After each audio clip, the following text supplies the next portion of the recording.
All right.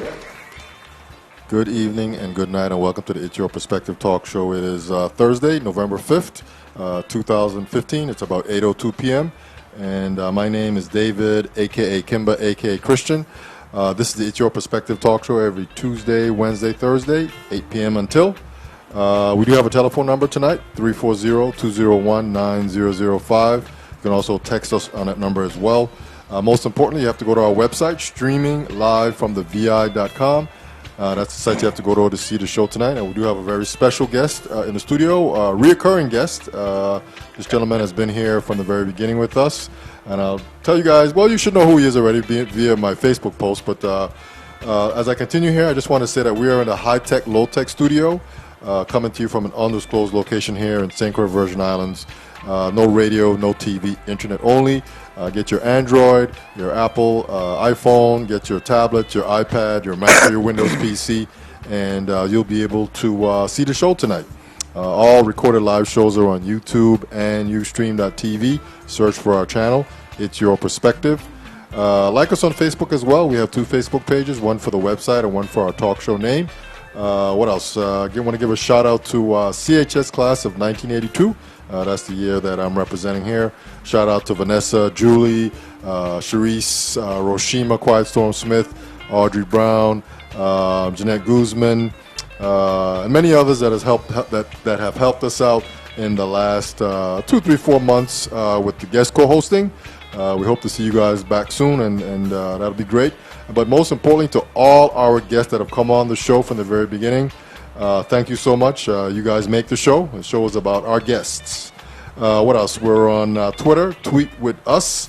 We're moving straight forward and up. Show's mission is just to inform, entertain, and empower everyone. And as we move on here, I just want to introduce our guest again. Author Gary James is in the studio again tonight. There he is, Gary. Wave to the crowd. You are live and streaming right now. And so, Gary, thanks for coming back. I am pleased to be here once again on this second edition of our relationship. I like that piece about I'm a recurring a reoccurring guest. A reoccurring guest. Yeah, man. So that's a pretty good one. I like that, brother. Yeah. So this is season 2, episode 2. Gary did a whole season of about 15 episodes. Season 1 about 15 episodes. Took a summer break, and he's back. Right. And today is his second show. And he should be back every other Thursday moving forward into January. First and third Thursday. Yes, first and third Thursday from this point moving forward. So, Gary, how you doing?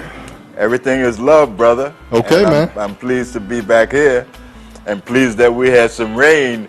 We're getting the rain now. Yeah, it's definitely coming. Yeah, everything is looking green and fresh now. So thank Jah for that, And the politics is still green and fresh, too, and very entertaining. And so we're going to continue our conversation about politics, a political season. That, as I said, is very exciting.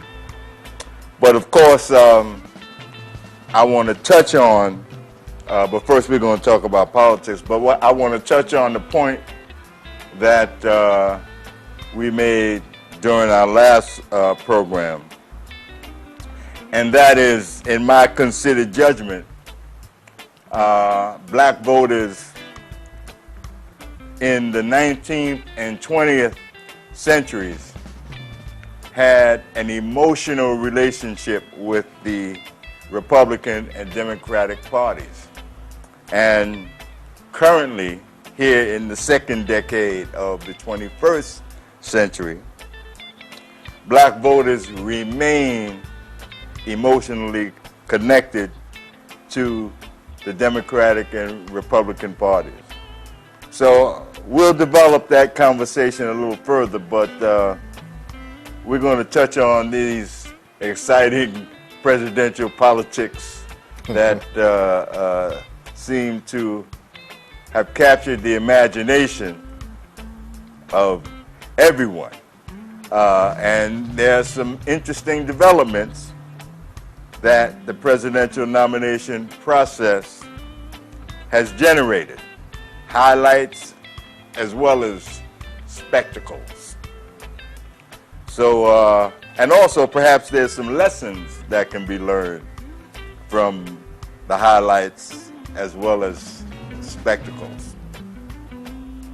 And I want to make the point, though, that my comments are bipartisan across the political spectrum. But first, or the first political party that I want to talk about, though, is the Republican Party. And I characterize the antics in the GOP as sophomoric political machinations, real childish stuff. And obviously the campaign of Donald Trump with his entertainment soundbite expertise provides much to comment on, but the state of the party brand deserves comment as well. Before dealing with the advent of the Trump stump, I want to outline the context which has helped to facilitate this Trump political juggernaut. There is an environment in the Republican Party that actually has enabled Trump to emerge. And the GOP environment can accurately be characterized as chaotic and unsettled at best.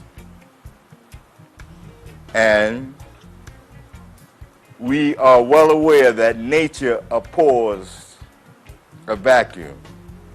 And that's what we have, essentially, in the current GOP, a leadership vacuum. The presidential nomination sweepstakes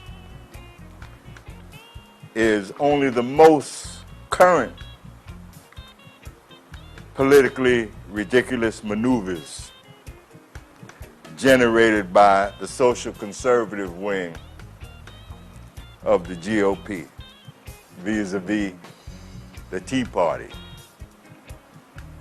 The Tea Party, in fact, is the latest iteration of the social conservative movement in the Republican Party that began as a reaction to the social political successes of the civil rights movement in 1965. In brief,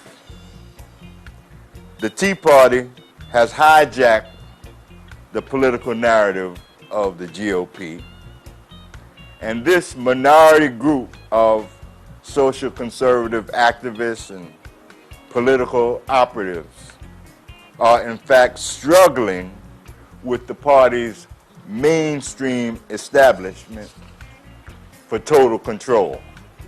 That is the backdrop or subtext of what's going on.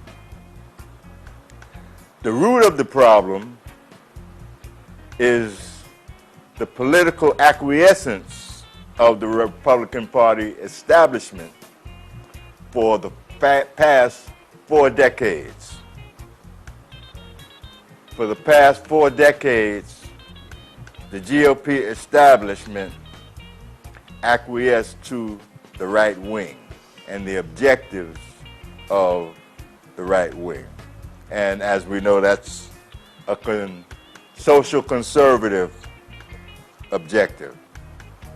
And so it's not difficult to imagine that the Republican Party establishment either had a social and political affinity to the reactionary agenda of the right wing, or they were ambivalent about the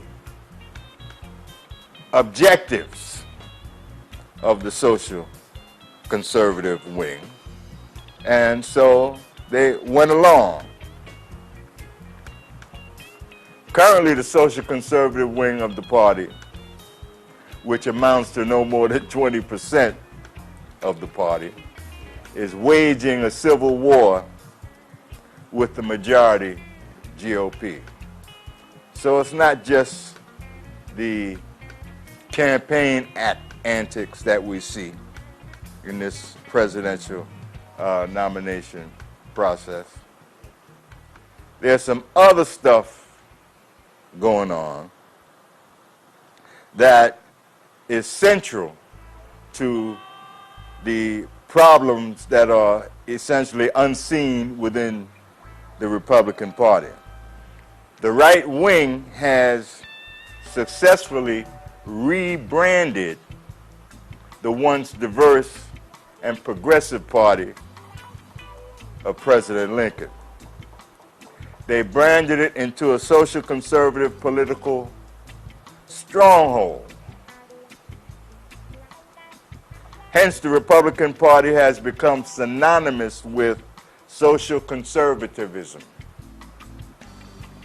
advocating sophisticated, bigoted policies which reflect a bygone pre-civil rights era.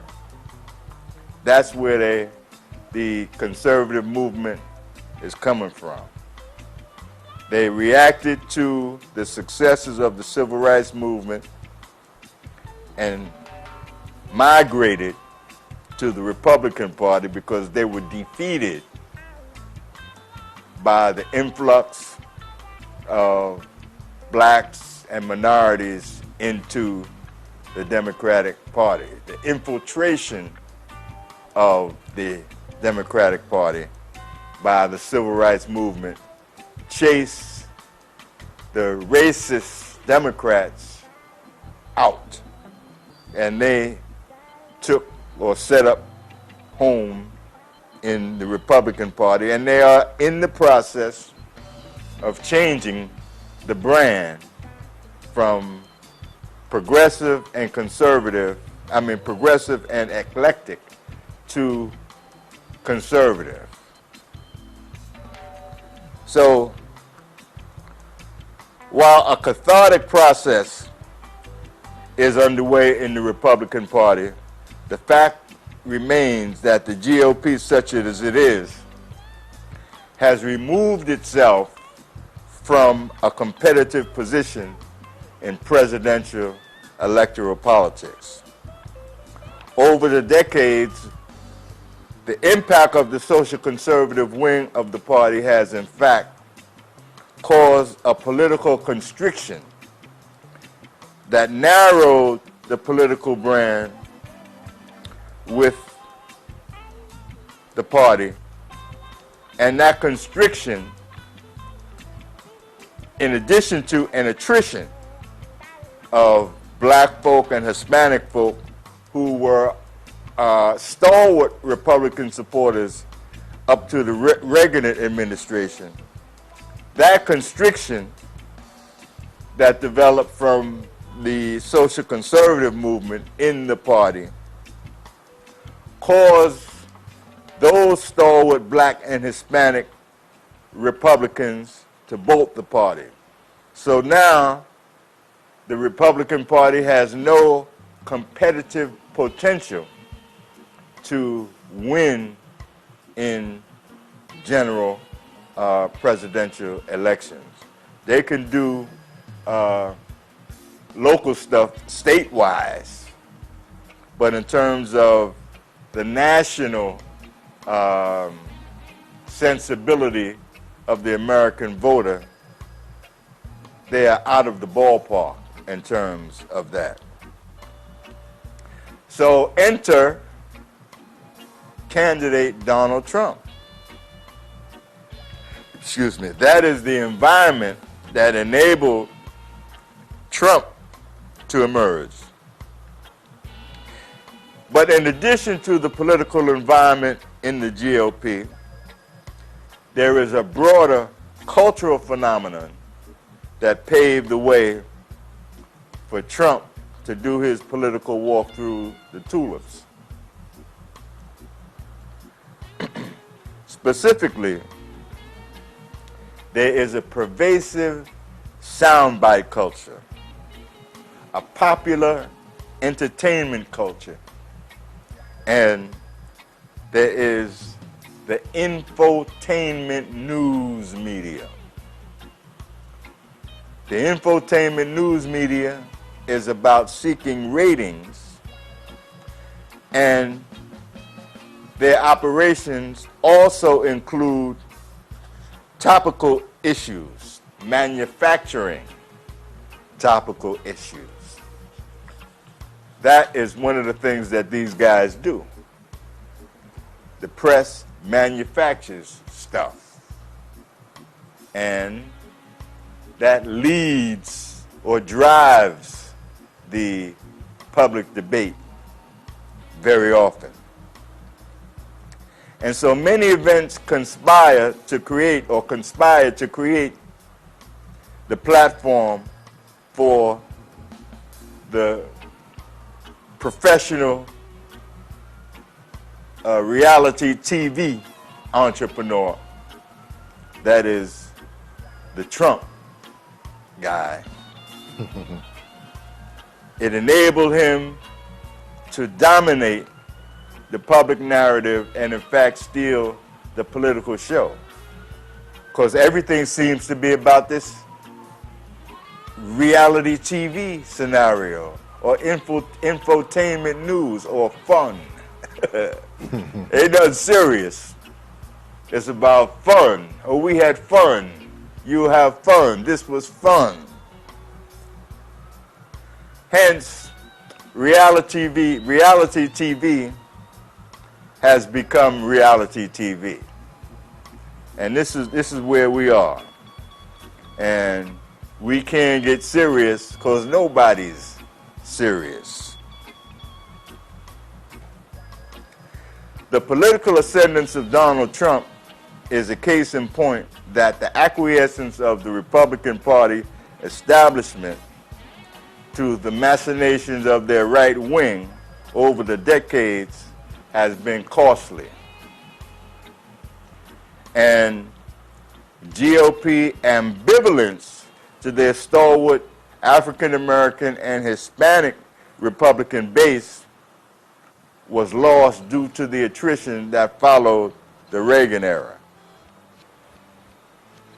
Reagan, for all of his faults, did reach out in terms of campaigning. He reached out to Democrats. Many Democrats voted for President Reagan. And so he had some qualities that the current conservative lot don't have. And the current ideological political disposition of the Republican Party going forward makes it virtually impossible, numerically, for them to win a general election in the foreseeable future. Among the many weaknesses of the social conservative wing is the fact that they are apparently not capable of understanding political math, the math associated with winning presidential elections. But more fundamentally, the projected changing American demographic in the next decade and beyond changes the whole scheme and context for American elections going forward. There is no market in the GOP in the future unless fundamental change occurs. We've all heard about the browning of America, you know, in 10, 20 years, what it's going to look like. Or some call it the majority-minority America. Mm-hmm. That is what we are closing in on. And the GOP, such as it is, are locking themselves out of the box. And in terms of the GOP presidential nominee for 2016, I would be shocked if it was Trump at the end of the day. So it should be further entertaining to see how this is going to be pulled off. Because in our view, both Trump and Carson are very long shots in terms of being the Republican nominee at the end of the day. So it's going to be tricky and quite entertaining to see how this matter is going to be resolved, because it has to be resolved. But whoever emerges as the nominee, there will be an uphill battle that has a small, if any, chance or opportunity to win the presidency. It's just not happening. So I'm going to back off the GOP critique. But I'll close by saying I heard that Trump said in answer to a question, quote, "My campaign is not going anywhere." They're trying to get him out of here.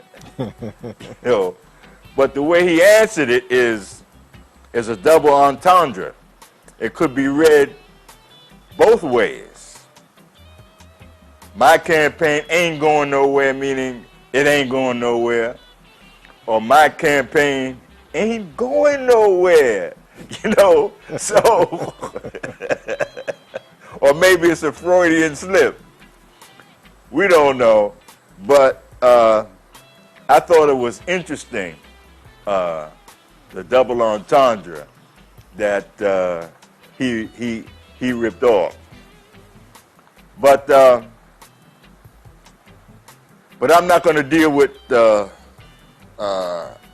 elaborating on my initial statement that blacks have an emotional relationship with both parties yet. Only because I've talked so much about the Republican Party. Before I discuss the emotional relationship that we have with electoral politics in both parties, I want to at least say something about the Democratic Party. And the Democratic Party nomination process presents a completely different political scenario, because it's a foregone conclusion that Senator Hillary Clinton will be conferred the nomination. Clinton's only numerical political rival is not perceived as presidential timber.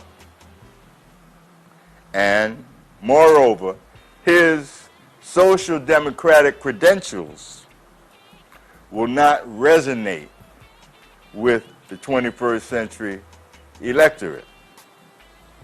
Therefore, from the outset, Clinton was a shoo-in with her visible opponent, who is not viable. He's visible, but he won't be viable at the end of the day for any number of reasons. The impressive numbers and political juice that's on display with Senator Sanders is a testament to the overwhelming left-of-center Democratic Party core. The Democratic Party is, in fact, a broad coalition of liberal, progressive, and left-wing political thought. However, Sanders' left of center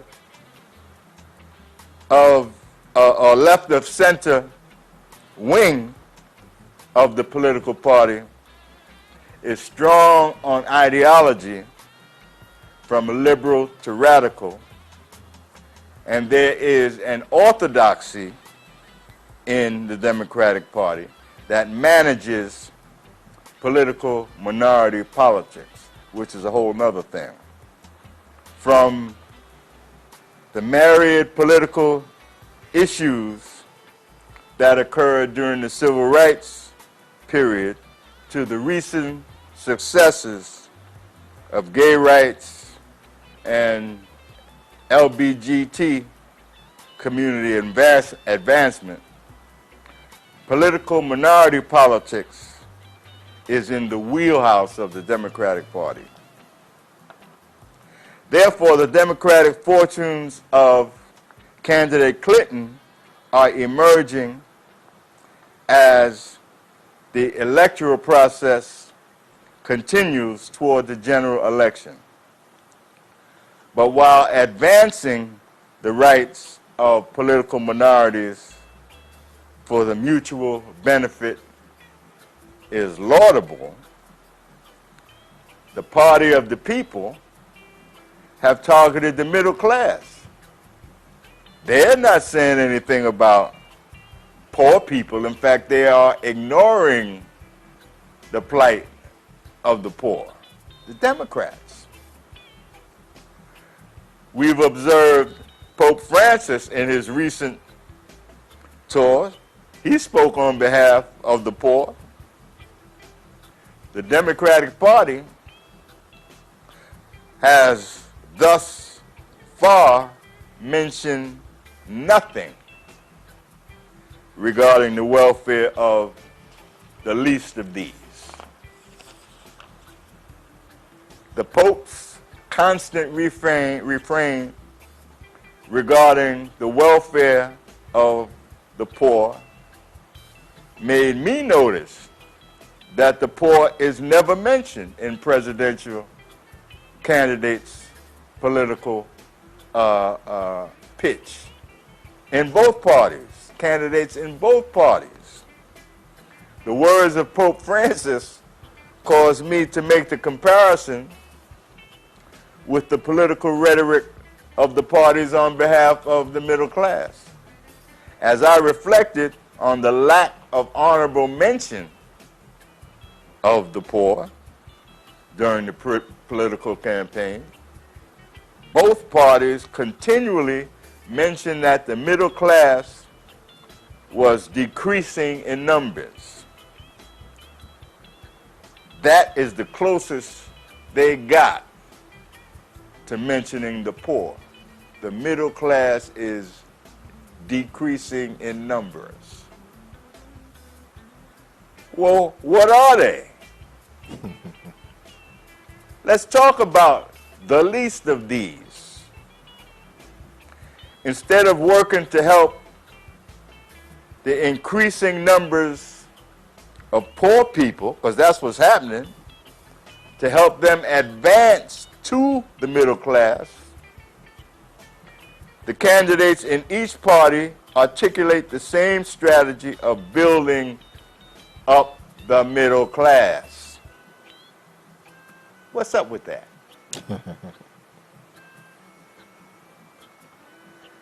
The political strategy, that political strategy, was no surprise to me from the standpoint of what I expected from the Republican Party.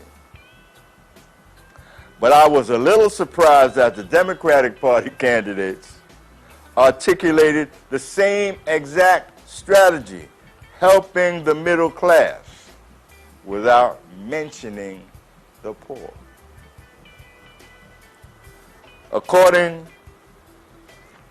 Accordingly, presidential politics is not inclusive or directed to the poor by any of the parties. and especially and including the party of the people. The party of the people.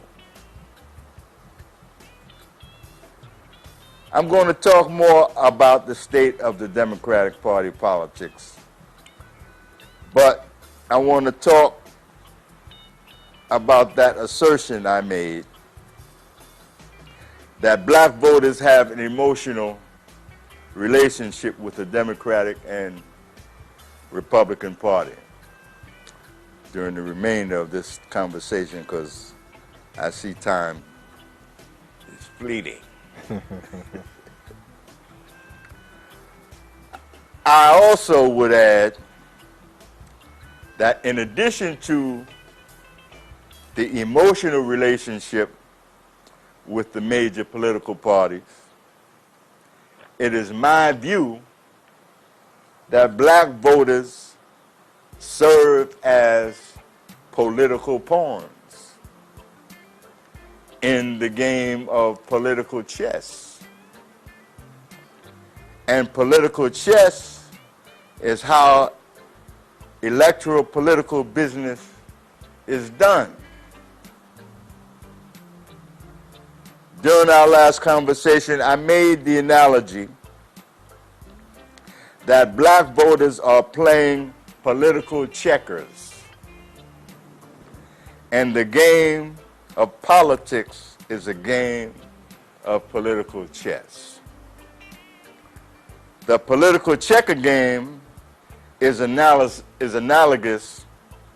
with my assertion that black folk generally have an emotional relationship with the parties.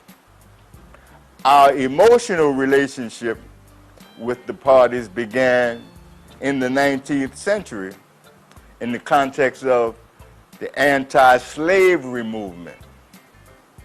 At that time, black folks enjoyed an emotional relationship with the Republican Party because the Republican Party was founded on abolitionism, anti-slavery movement.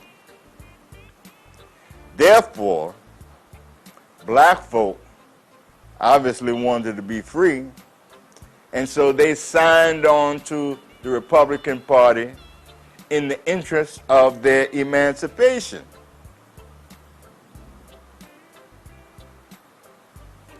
The emotional relationship that 19th century blacks had with the GOP was a net benefit to the black community vis-a-vis emancipation and Reconstruction. However, the black vote was in fact a pawn because it was a pawn chess move that engaged blacks but also advanced the larger agenda of the Republican Party. So we got something and the Democratic Party got something. During the 20th century, the civil rights movement of blacks also had an emotional relationship, but with the Democratic Party. And black infiltration and the black vote of others and the minority vote of others had a net gain for the black community. The Civil Rights, the Voting Rights Act, respectively, provided social and political gains as well as statutory achievements. But again,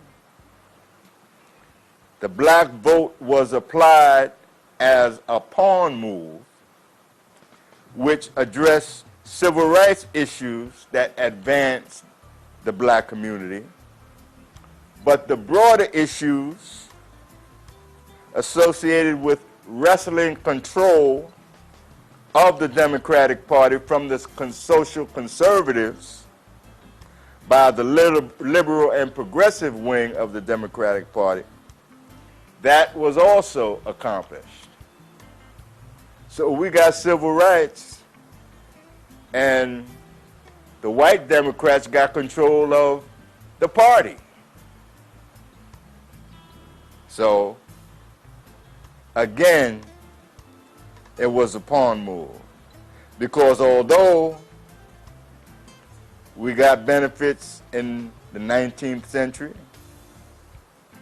abolition and Reconstruction, we got the Civil Rights and Voting Rights Act in the 20th century, and other statutory benefits. What do we have now? Do we have what we thought we had then? No. We don't have that because we had an emotional relationship with Democratic and Republican Party politics. We believed that their politics would be in our best interest, and it was. But the problem arises because in both instances, 19th and 20th century, we can't enforce nothing.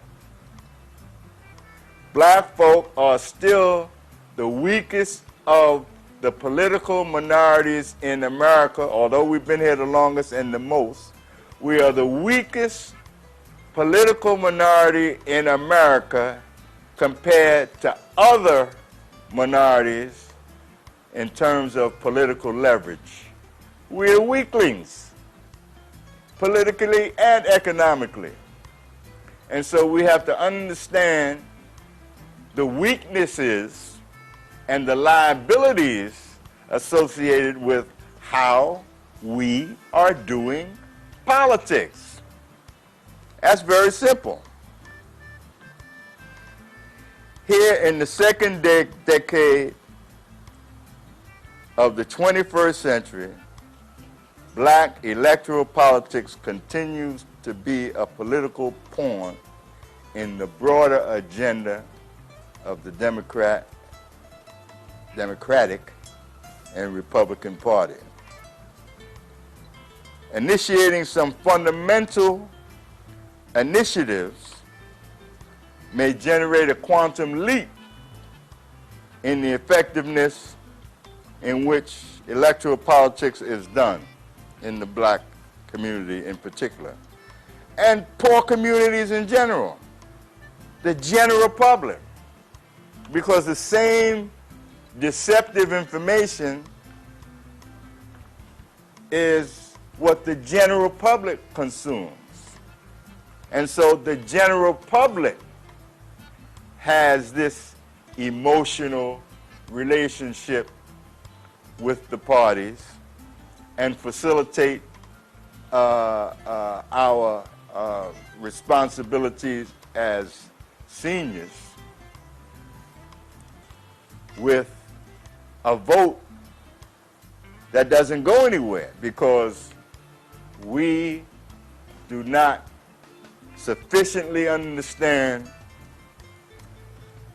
how politics works, how the electoral system works. We have been deceived, and there is no one who has made the point to us or taken corrective action to point out that, hey, what you believe and what you've been taught in terms of how things are and how things work is incorrect. I see time is drawing close, so let me make a particular point which may be shocking to some, because we in America, the American electorate, has been thoroughly deceived. And by that I mean the majority of people believe that America is a democracy. They believe America is a democracy and will argue to the ground that America is a democracy. America is not a democracy. I was talking to a group about this recently, and a person jumped up and said, "What do you mean America's not a democracy? Haven't you heard of America as a constitutional democracy?" I said, "I've heard the phrase, but the fact is, America is not a democracy." And I'm just not saying this. You check it out. In fact, there are no constitutional guarantees to democracy in America. And the last time I checked, democracy is not even mentioned in the Constitution. And Americans went to war and fought and died in wars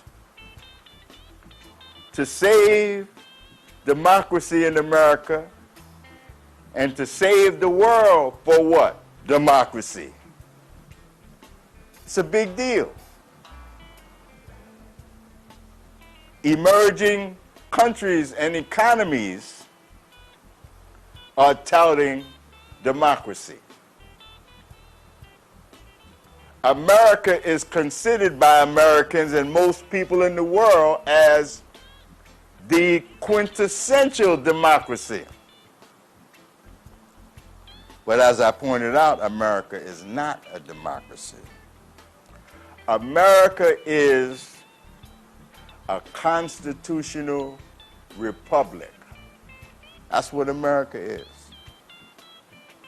Democracy has nothing to do with it. Democracy is illusory. And the idea that America is a democracy has caused the masses of people to organize their politics and do politics as though America was a democracy. The majority rule. This is a free country. Ain't none of that happening. This is a constitutional republic. It is representative government. Majority rule don't have anything to do with it. And those who believe that need to do their homework and check that out. But the upshot of that is, if the majority of people believe that America is a democracy, and they organize their politics around this idea of American democracy, they are, in fact, playing electoral politics, although it is a game of checkers. And the analogy is this: a Republican form of government, that is what this is, a Republican form of government requires study and application to be an informed citizen and to understand how you participate in the process to maximize the extent to which you could bring benefits to your community. But they have people believing, the majority of people believing, that democracy means the right to vote. That's not the deal. People have been led to believe that your right to vote proves that this is a democracy. And the way your right to vote is positioned suggests that voting is the first thing you do in a democracy and as a citizen. But my friends, the vote is the last thing that occurs. The vote is the last thing that occurs because there are other pieces, there are other components that have to be in place that you are engaged in order for your vote to mean something. Otherwise, you just gave it to somebody. The Republican form of government, it's not a popularity contest. Who got the most votes? It don't work like that. It's easy to think that because it's convenient for the powers that be to keep folk ignorant to the real deal because they can do what they want. See? And so we have to begin to look at politics in a little more nuanced way. We have to realize that there are things that we have done or do because of how we've been oriented, because of the information that we've been exposed to, because the powers that be would prefer that the general public be consumers and voters for whatever they say. But if you understand the Republican form of government, you could understand how you can determine policy and issues or positions. Because it's not those policy positions don't occur at the general election level. They occur at the primary election level. And those people who understand how Republican Party politics works and understand how to play the game, they realize that you don't need unity. You don't need everybody.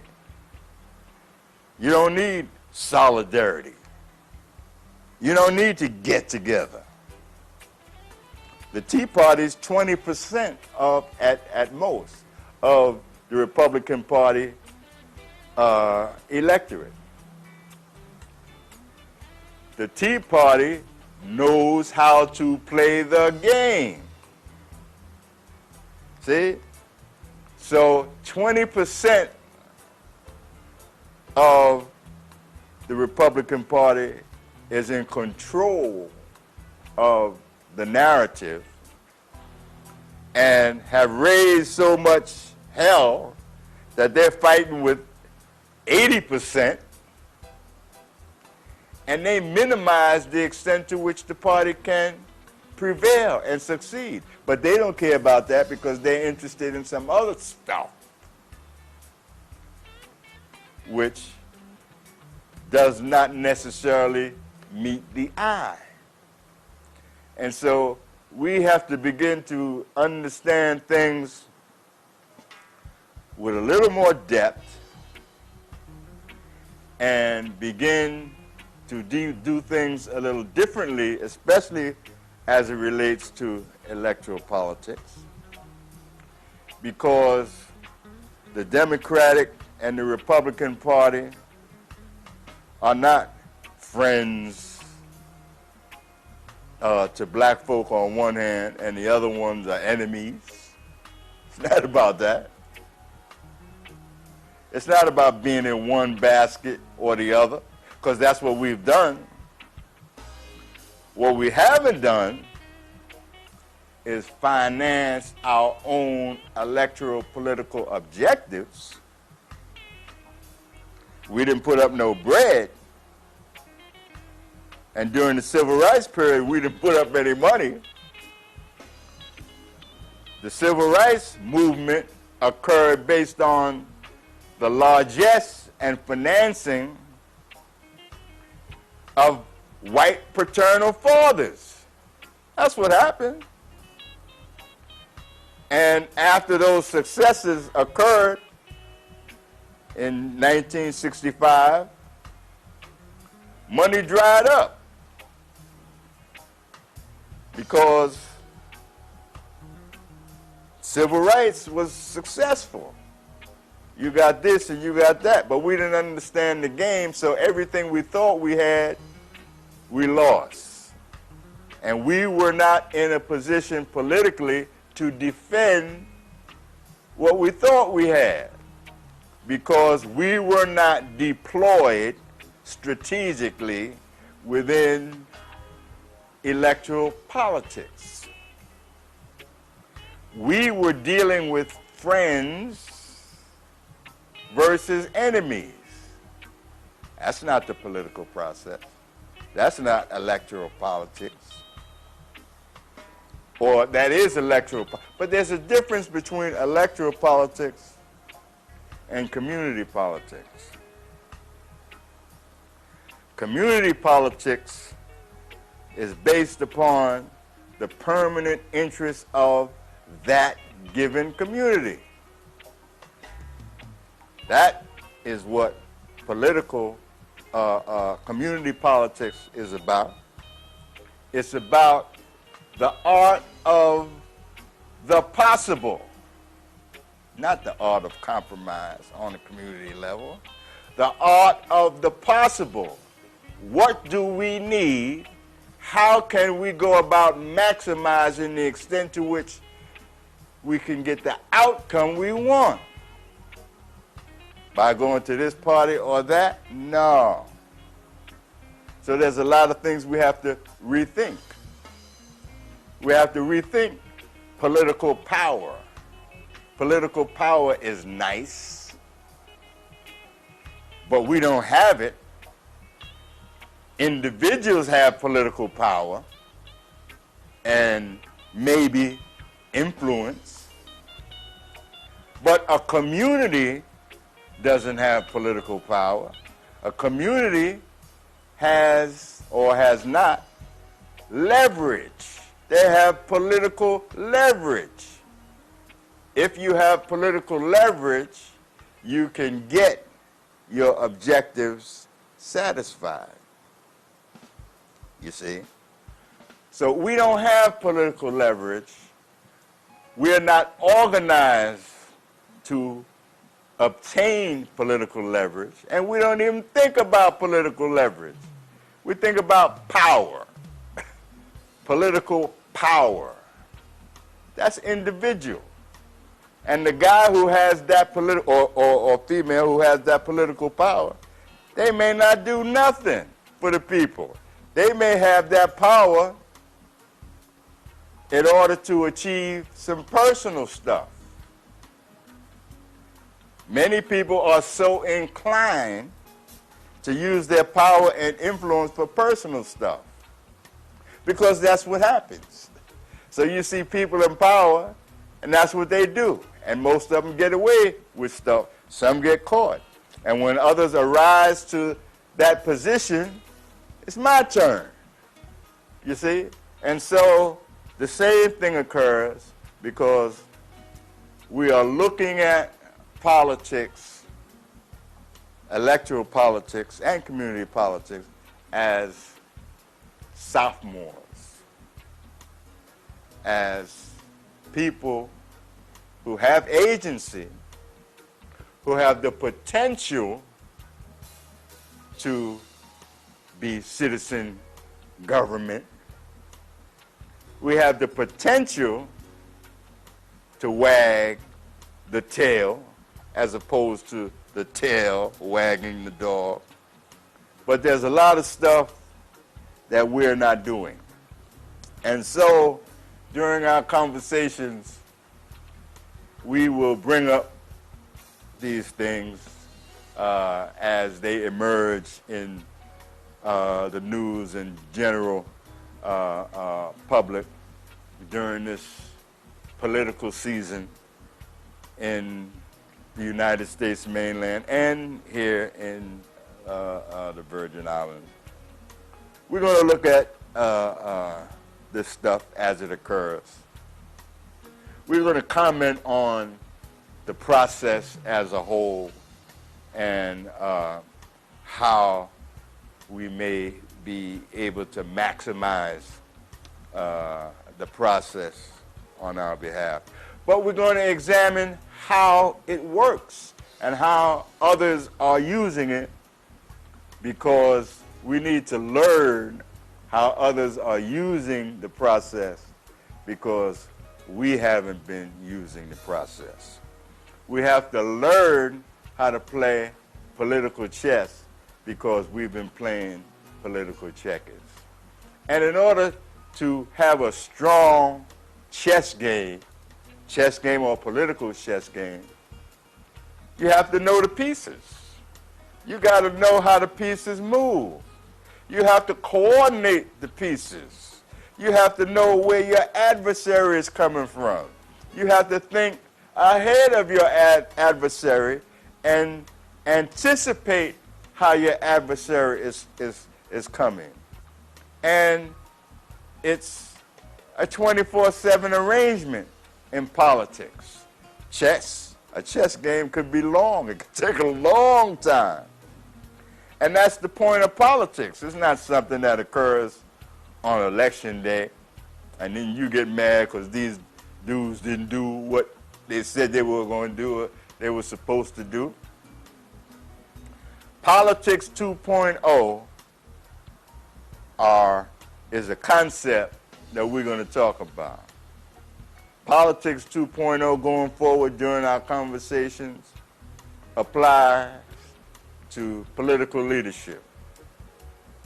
Political leadership has been poor in the black community forever. I mean, there have been different situations, different times, but generally, leadership has been poor. And we're going to talk about how we can improve that going forward. So it's about that time for us to wrap up. So again, my brother, I appreciate what you've provided, this forum, this cutting-edge forum. Thank you again. That you have provided and have given us the opportunity to participate in. And we like that. We remain inspired. And we look forward to coming back on, what is it, the 19th? Whatever's on that piece of paper I gave you. Okay, I think it's the 19th. Yes.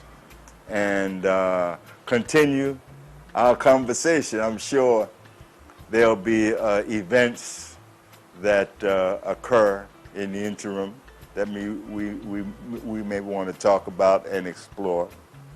But we'll play it by ear, and we'll be here to share our conversation with you next time. Peace.